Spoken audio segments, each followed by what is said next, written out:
सर्वप्रथम मी क्रांतीचे महासूर्य महामानव भारतरत्न डॉक्टर बाबासाहेब आंबेडकर यांच्या महापरिनिर्वाण दिनी त्यांच्या चरणी विनम्र आदरांजली श्रद्धांजली अर्पण करतो। की आज भारत अतिशय वेगाने प्रगती करतोय। आम्ही जगातली 5वी सर्वात मोठी अर्थव्यवस्था झालो। लवकरच जगातली सर्वात मोठी 3री अर्थव्यवस्था भारत होणार आहे।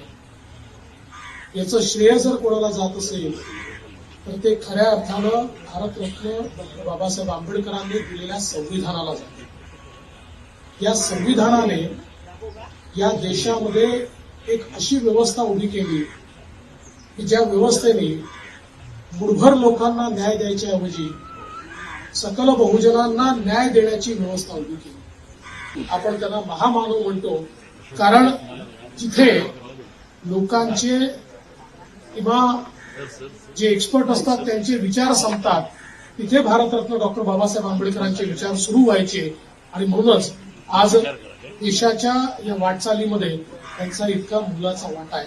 डॉक्टर बाबासाहेब आंबेडकरांच्या 1923 मध्ये प्रकाशित झालेल्या the problem of the rupee या ग्रंथाला यावर्षी 100 वर्ष पूर्ण होत आहेत।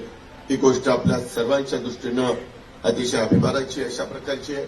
आपल्या सगळ्यांचं स्वप्न एक जागतिक स्तरावरचं डॉक्टर बाबासाहेब आंबेडकरांचं देशाची आर्थिक राजधानी मुंबईतलं हे स्मारक ते लवकर कसं पूर्ण होईल आणि तशा प्रकारचा प्रयत्न त्या महायुती सरकारचा चाललेला आहे। भारतरत्न डॉक्टर बाबासाहेब आंबेडकरांनी दाखवलेल्या सामाजिक न्यायाचा मार्ग आमच्यासाठी महायुती सरकारसाठी आदर्श आहे। बाबासाहेबांना विनम्र अशा प्रकारचं अभिवादन करतो। जय हिंद, जय महाराष्ट्र, जय भीम। महामानव भारतीय राज्यघटनेचे शिल्पकार भारतरत्न डॉक्टर बाबासाहेब आंबेडकर यांना महापरिनिर्वाण दिनानिमित्त विनम्र अभिवादन करतो।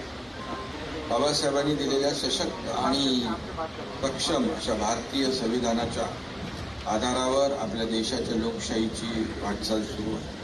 बाबासाहेबांनी आपल्या ज्ञानाचा वापर तळागाळातील लोकांना, दुर्बलांना सशक्त करण्यासाठी केला। डॉक्टर बाबासाहेबांनी यांचे विचार जागृत ठेवण्यासाठी आणि पुढच्या पिढीपर्यंत पोहोचवण्याची आपली जबाबदारी आहे।